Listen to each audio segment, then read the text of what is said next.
Halo anak-anak semua, gimana kabarnya hari ini? Semuanya sehat? Semuanya baik? Baik, pada kali ini bertemu lagi dengan saya, Ibu Sally. Kita akan belajar tentang seni tari. Wah, asik sekali ya anak-anak. Kita akan belajar tentang seni tari. Apakah anak-anak sudah siap untuk mengikuti pembelajaran pada hari ini? Baik, tentunya sudah siap dan semangat ya.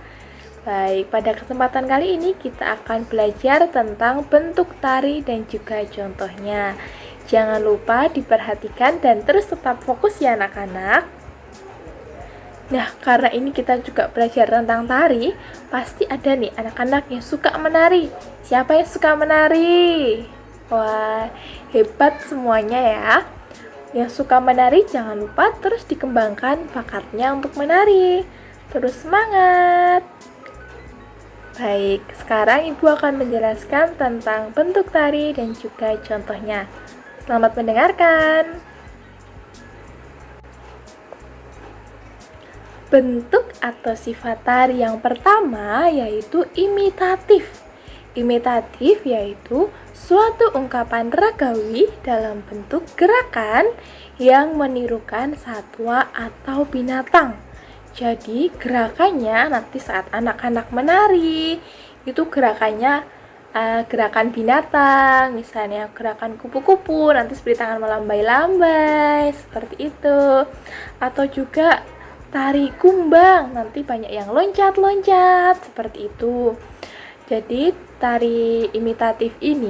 bentuk tari imitatif ini gerakannya itu menirukan dari gerakan hewan. Seperti itu anak-anak.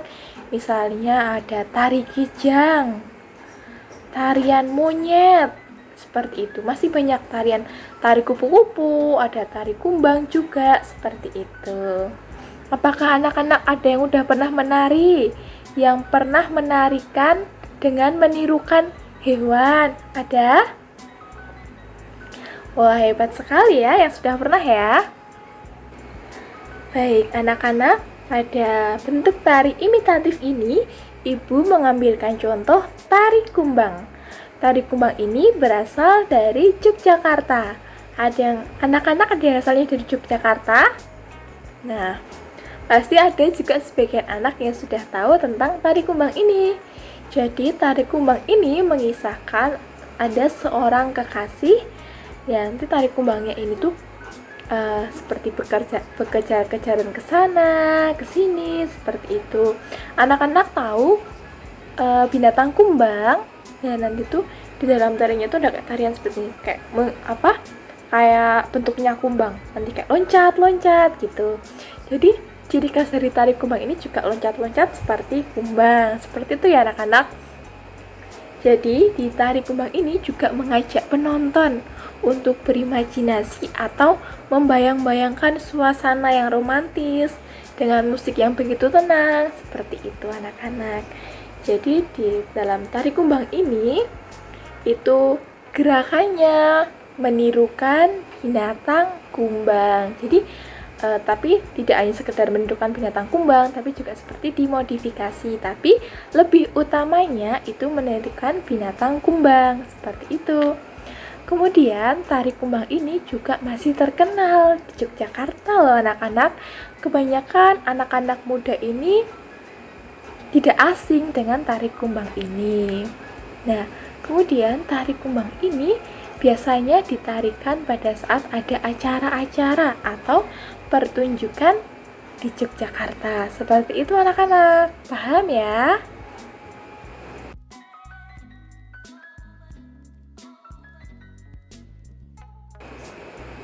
Baik anak-anak, selanjutnya bentuk tari yang kedua yaitu bentuk tari mimitis. Mimitis yaitu suatu ungkapan ragawi dalam bentuk gerakan yang menirukan berbagai aktivitas dan juga tingkah laku manusia. Nah, gimana nih? Apakah anak-anak baru tahu atau udah ada yang tahu? Yang udah tahu hebat ya. Kalau tingkah laku dan aktivitas manusia itu ternyata dapat dijadikan tarian ya. Apa ya Bu contohnya? Nah, contohnya itu ada tari memanen. Nah, di sekitar kita ini kan banyak sekali sawah, banyak juga ada petani. Tarian apa yang bisa kita ambil ya Bu? Nah itu tadi, tari memanen. Memanen itu kan sebuah aktivitas manusia, kayak memanen. Nanti itu dipercantik jadi gerakan. Kamu memanen biasanya gini ya, kita percantik dengan kayak gini, kayak ngepel, terus kayak gini, terus dibikin kayak gini ya. Nanti kayak gerakan yang biasanya tuh diperindah lagi, dipercantik lagi. Misalnya yang daerahnya anak-anak membatik, ada banyak masyarakatnya membatik. Nah itu bisa juga dijadikan tarian, membatik, bikin pola, kayak gitu ya anak-anak ya. Paham anak-anak? Iya, pasti anak-anak semuanya paham ya, hebat-hebat semua. Seperti itu, mimitis itu jadi gerakan tariannya itu menirukan aktivitas atau tingkah laku manusia. Seperti itu anak-anak. Baik anak-anak, sekarang Ibu akan memberikan contoh yang termasuk dalam bentuk tari mimitis. Apa ya? Kira-kira Ibu akan memberikan contoh apa? Ada yang tahu? Wah hebat ya yang bisa menebak. Ibu akan memberikan contoh apa? Ibu akan memberikan contoh tari golek ayun-ayun. Ada yang tahu? Atau ada yang sudah menarikan? Ya, yang sudah menarikan hebat sekali ya anak-anak Ibu ini ya. Nah, ada yang tahu anak-anak tari golek ayun-ayun ini berasal dari mana? Iya, pintar ya, berasal dari Yogyakarta. Tari golek ayun-ayun ini kenapa Bu bisa masuk dalam bentuk tari mimitis? Nah, karena tari golek ayun-ayun ini menceritakan tentang aktivitas manusia atau tingkah laku manusia. Nah, dalam tari golek ayun-ayun ini menceritakan tentang ada seorang anak gadis yang beranjak dewasa. Anak ini senang berdandan atau bersolek. Jadi, dalam tarian ini ada juga yang berdandan. Seperti apa Bu contohnya? Nah, contohnya seperti sedang bercermin kemudian berdandan seperti ini anak-anak. Nah, berdandan seperti itu ada juga di tari golek ayun-ayun. Seperti itu tari golek ayun-ayun ini mengisahkan tentang seorang gadis ya, aktivitas seorang anak perempuan yang suka berdandan. Nah, kemudian tari golek ayun-ayun ini biasanya ditarikan oleh 2 orang penari atau lebih. Tari golek ayun-ayun ini biasanya ditarikan oleh anak perempuan, seperti itu ya. Nah, dalam gerakan tari golek ayun-ayun ini terdapat 3 unsur, yaitu greget. Ada yang tahu greget? Greget itu penuh dengan semangat. Kemudian sawiji. Apa itu Bu sawiji? Sawiji yaitu konsentrasi. Dan sengguh. Apa itu Bu sengguh? Nah, sengguh itu percaya diri. Seperti itu. Apakah anak-anak udah ada yang pernah menonton atau menarikan? Pasti tahu ya anak-anak ya. Karena tarian ini berasal dari Yogyakarta dan menjadi tarian ciri khas di Yogyakarta. Nah, tari golek ayun-ayun ini biasanya ditarikan kapan aja, Bu? Nah, tari golek ayun-ayun ini merupakan tarian khas dari Yogyakarta yang umumnya dilakukan untuk menyambut tamu kehormatan serta acara-acara besar. Seperti itu anak-anak. Apakah anak-anak paham? Paham ya? Bentuk tari mimitis yaitu menirukan tingkah laku atau aktivitas manusia.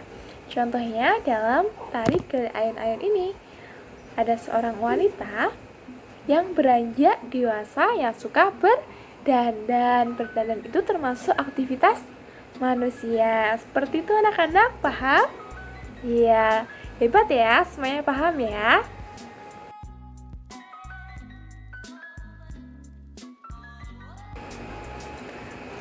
Baik anak-anak, selanjutnya kita akan membahas bentuk tarian yang ketiga. Bentuk tarian yang ketiga yaitu magi simpatetis. Wah, apa itu ya Bu, magi simpatetis itu? Nah, magi simpatetis tercermin melalui berbagai gerakan yang ditunjukkan untuk mempengaruhi kekuatan seseorang, binatang, tumbuh-tumbuhan, dan suatu keadaan. Seperti apa itu, Bu? Nah, misalnya ada perilaku kata yang melompat-lompat, nanti bisa mendatangkan hujan, seperti itu. Jadi yang bisa mempengaruhi kekuatan seseorang. Berarti kalau kata melompat-lompat itu mempengaruhi kekuatan hewan, seperti itu ya anak-anak. Kalau misalnya mempengaruhi kekuatan manusia, nah ini seperti apa? Nanti akan Ibu contohkan. Kemudian selain itu nanti ada juga misalnya contohnya pada saat menari bisa mendatangkan makhluk halus, itu juga bisa termasuk ya, seperti itu, kayak mempengaruhi kekuatan seorang. Jadi kayak dengan seseorang memberikan pengaruh, nanti seperti ada terjadi apa, kayak gitu anak-anak. Pasti anak-anak paham ya. Baik, contoh yang sederhana seperti tadi, yang kata melompat-lompat mendatangkan hujan. Seperti itu anak-anak, paham? Baik, semuanya hebat ya. Baik anak-anak, untuk memperjelas tentang bentuk tari magi simpatetis itu seperti apa, Ibu akan memberikan contohnya, yaitu tari tiban. Wah, tari tiban itu seperti apa ya Bu? Asalnya dari mana ya Bu? Kayak gitu ya. Tari tiban ini berasal dari, ada yang tahu dari mana? Yang tahu hebat ya. Yaitu berasal dari Jawa Timur. Ada yang jawabannya betul? Pintar ya. Nah, tari tiban ini digunakan untuk mendatangkan hujan pada saat musim kemarau berkepanjangan. Tari tiban ini ditarikan oleh beberapa orang yang berpasang-pasangan. Jadi mereka nanti menarinya itu sambil cambuk-cambukan.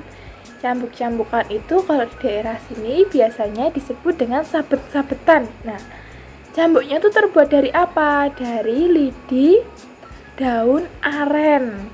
Nah, lidi daun arennya itu nanti dianyam, terus berbentuk seperti cambuk. Nah, cambuk ini nanti digunakan untuk cambuk-cambukan itu. Seperti itu ya anak-anak. Nah, tiban, kata tiban itu asalnya dari mana ya Bu? Tiban itu tibo. Nah, anak-anak tahu kan? Anak-anak daerah sini pasti tahu tibo itu jatuh. Nah, untuk menjatuhkan hujan atau mendatangkan hujan.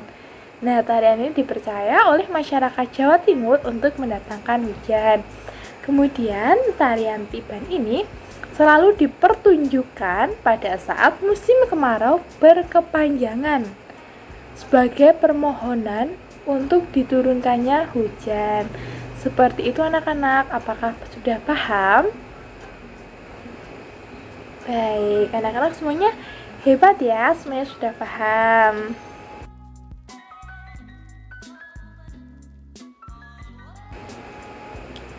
Baik anak-anak, sekarang kita akan membahas bentuk tari yang keempat atau yang terakhir nih anak-anak, yaitu tentang bentuk tari magi kontagius. Seperti apa ya? Magi kontagius mempercayai ada hubungan dengan objek untuk tercapainya suatu kehendak. Contohnya pada gerakan tarian yang saling bergandengan tangan, saling merangkul bahu antar penari satu dengan penari satunya. Jadi dalam tarian magi kontagius ini nanti dalam gerakannya itu ada yang saling rangkul-rangkulan tangan, ada yang saling bergandengan tangan, seperti itu anak-anak. Itu dinamakan bentuk tari magi kontagius. Apakah anak-anak paham? Baik, semuanya hebat ya, sudah paham ya? Bentuk tari magi kontagius yaitu Ibu mengambilkan contoh. Ada yang tahu contoh apa tariannya yang Ibu ambil? Yang Ibu ambil yaitu tari lego-lego. Ada Ada tadi yang menjawab tadi Lego-Lego? Wah, pintar ya, bisa menebak Ibu ya. Baik, tari Lego-Lego ini dari mana ya Bu? Untuk apa ya Bu? Nah, tari Lego-Lego ini berasal dari Kabupaten Alor, Nusa Tenggara Timur. Udah ada yang pernah ke Nusa Tenggara Timur, ke NTT? Baik. Nah, tarian ini itu untuk mengajak masyarakat bersatu membangun kampung dan negeri untuk tetap damai. Jadi di tariannya ini nanti mereka saling berangkulan membentuk lingkaran. Nah, karena di Kabupaten Alor di Nusa Tenggara Timur ini ada banyak tempatnya ya anak-anak. Jadi di setiap tempat itu nanti bentuk tarian dan juga nyanyiannya itu berbeda-beda, tetapi formasinya tetap sama, membentuk lingkaran. Jadi untuk apa juga tarian ini? Jadi juga untuk menjaga kebudayaan di Alor, Nusa Tenggara Timur. Jadi tarian ini sampai sekarang masih untuk menjaga kelestarian tarian tersebut anak-anak. Nah, tarian ini juga digunakan sebagai di acara-acara adat seperti itu. Nanti Ibu kasih contoh gambarnya ya di belakang. Nah, seperti itu. Apakah anak-anak paham? Seperti yang Ibu jelaskan tadi dalam Magi Kontagius. Dalam tarian bentuk tari Magi Kontagius ini tariannya itu ada rangkulan atau bergandengan tangan. Nah, di tari tari yang di Alor ini, tari Lego-Lego ini mereka saling berangkulan membuat lingkaran seperti itu anak-anak. Kemudian tari Lego-Lego ini biasanya ditarikan dalam segala kegiatan upacara adat di Alor. Namun sekarang lebih banyak digunakan untuk menyambut tamu dan juga digunakan dalam acara pernikahan dan masih banyak lagi digunakan di Alor sana anak-anak. Seperti itu ya anak-anak. Apakah anak-anak semuanya sudah paham tentang 4 bentuk tarian yang Ibu jelaskan tadi? Iya, pastinya sudah paham ya. Ibu juga sudah memberikan contohnya. Baik.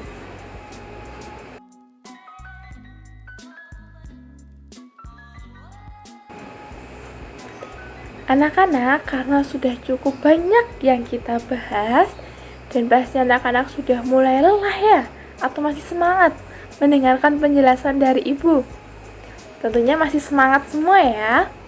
Nah, sekarang kita sudah di ujung pembelajaran kita, karena pembelajaran kita sudah selesai. Penjelasan dari Ibu sudah selesai. Ibu mengucapkan terima kasih banyak kepada anak-anak yang sudah mendengarkan penjelasan dari Ibu.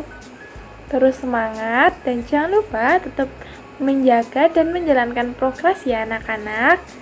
Sampai jumpa di pertemuan selanjutnya. Dadah anak-anak. Terima kasih, tetap semangat dan selalu semangat.